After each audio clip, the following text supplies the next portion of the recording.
Hi, it's Dorothy Guining with Scrapbooking Quebec. This week I'm joining the Punched Out Thursday to Die For collaboration. We share ideas every Thursday on what to do with your punches and your dies. I'm going to put links to Ronnie's, Kathy's, Krista's, Rebecca's, and Sonia's channels below, so be sure to check out what they're up to this week. Here's what I'm going to be doing, and I will be creating all of the embellishments with tools from my stash. Now here's the paper I'm going to be using, and most of it comes from the Simple Stories Cozy Days collection.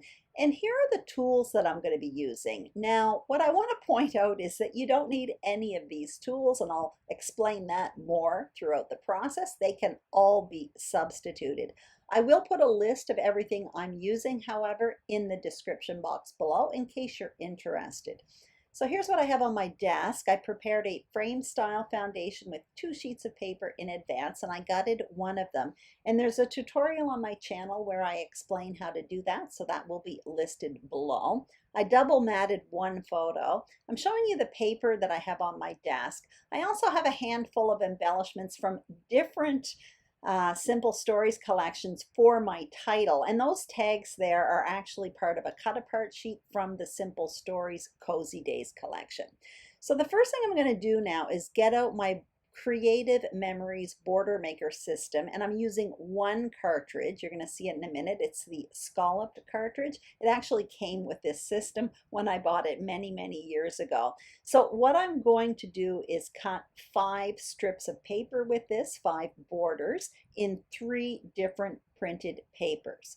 So I'm going to cut them, and then what I'll do is cut them at 1 3/4 inch widths. And eventually you're going to see I come and trim down all of these strips of paper to about 9 inches. And all of this will be written on the screen. What's important here is you do not need the Border Maker system to create this border. You can use any border punch that you have on hand. You could even mix them up if you wanted. I use the same cartridge because I've got 3 different prints going on here, and I found it to be more cohesive to use the same shape to cut out for the border. However, if I had something more simple, like less busy paper, I might have used different punches for that.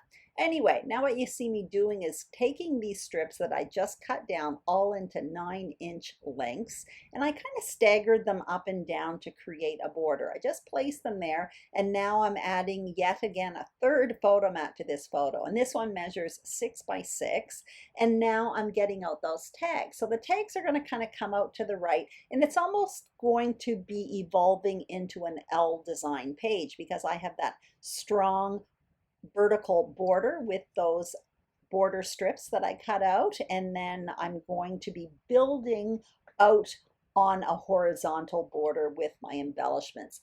Before adhering anything, I am adding a bit of ink all to that area where I plan to place my photo and my main embellishment cluster, just to add a layer underneath there. And that's just a Picket Fence Studio blending brush with some Stampin' Up ink. I think it's Calypso Coral. So you can kind of see how I plan to place everything here now. What I am going to do is start adhering that border to the left-hand side of the page. And like I said, I am just kind of staggering it up and down. I start fooling around with it quite a bit, so I do stop the film just so that you don't have to watch me tinker about with it. But basically all I'm doing is staggering them up and down just to add a bit of visual interest. So that's down there, and now I'm going to triple mat my photo. That's what you see me doing, adding the 3rd mat there, and I'm happy with that. And once that's down, I will actually place those tags over to the right before I start embellishing. Now, before I actually adhere them, I am punching out holes because later on I will be adding reinforcers to those tags as well as some twine. And since they're already adhered down, I wanted to make sure those holes were in there so I wouldn't have to lift them up later on. And once all of this is down, then I am going to start embellishing my page. I think I probably am going to be getting out my title first and then my big shot. There I go with the title. Actually, that's from Simple Stories as well, but it's from the Vintage Ancestry collection. I'm just cutting out from the plastic the word family, and I'm going to play around with placement because that's a photo of Chester, and he is indeed a very important member of our family. So I plan to place that underneath the photo. I actually do add to that title later on, but that's at the very end. So I've got out my big shot now, and these dies are from Lawn Fawn. They are called like stitched flower die, something like that. And you'll be able to see it a little bit later on closely. There's a stitched border all around the flower. It's really, really beautiful. And the same with the leaves. So I end up stopping the camera and I cut out 3 of each one of those circles. I cut out a bunch of those leaves. And what you see there is I'm just showing you a stitched circle. Instead of using the circles that actually popped out with that Lawn Fawn die, I cut out circles that were a little bit larger with a Stampin' Up die. They're from a set called Stitched Shapes, and again added another stitched circle for the middle. And I showed you also the leaves up a little bit close. They are all stitched around, super, super beautiful. So all I'm doing here is taking those 3 large circles, placing them in a triangle around my photo, and that's going to create a visual triangle. Super, super easy. I'm using this flower here. You can use any flower. You can use circles. You can use hearts. You can use whatever makes sense to your page. But for me, I just wanted something easy, so I used 3 large circles. That's it. And you see me tucking in leaves all underneath those flowers. So that creates kind of a really nice visual triangle. And I kept these flowers really simple, kind of tone on tone almost, because of the wild printed papers. I'm trying to keep everything else a little bit toned down. You see me now creating some reinforcers for those tags. So I used a hole punch and a 1/2-inch circle punch, and I'm just creating little brown rings to place on top of those tags, and eventually I will come in and add some twine. What I'm doing now is taking out a cat punch. That is from Stampin' Up. It's a current punch, and I have a cat, obviously Chester, and I actually use this quite a bit. And there is a dog punch as well.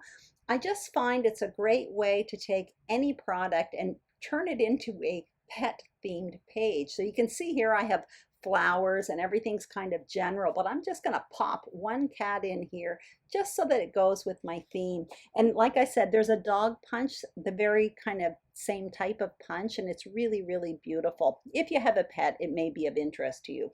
So now all I'm doing is popping up that cat there on foam adhesive, and I actually backed it in a piece of cardstock to give it a little bit more body.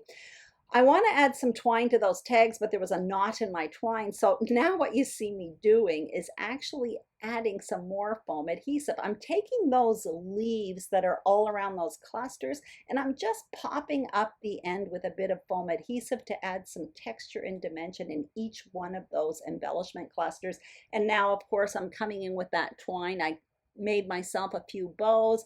I adhered it with a glue dot, and that's it. All I did off camera was add the word love underneath the word family, and that one is from a sticker book from Simple Stories. That's it, folks. That was a super easy page I showed you today. Again, don't forget the border maker system. You can use whatever border punch you want to create a fun border. The same thing for those embellishment clusters. Honestly, I just took one simple shape, created a visual triangle. In my case, I used flowers. You could use hearts, circles, or whatever you want. And for this one, because it's a pet page, I just came in with one punched out cat. That's it. Thank you so much for watching. Have a fantastic week. I hope you enjoyed this video. If you did, I'd greatly appreciate a thumbs up. If you haven't subscribed to Scrapbooking Quebec, I would be thrilled if you did. And don't forget to check out the other ladies. Their links are in the description box below. Thanks for watching and have a great day. Bye-bye.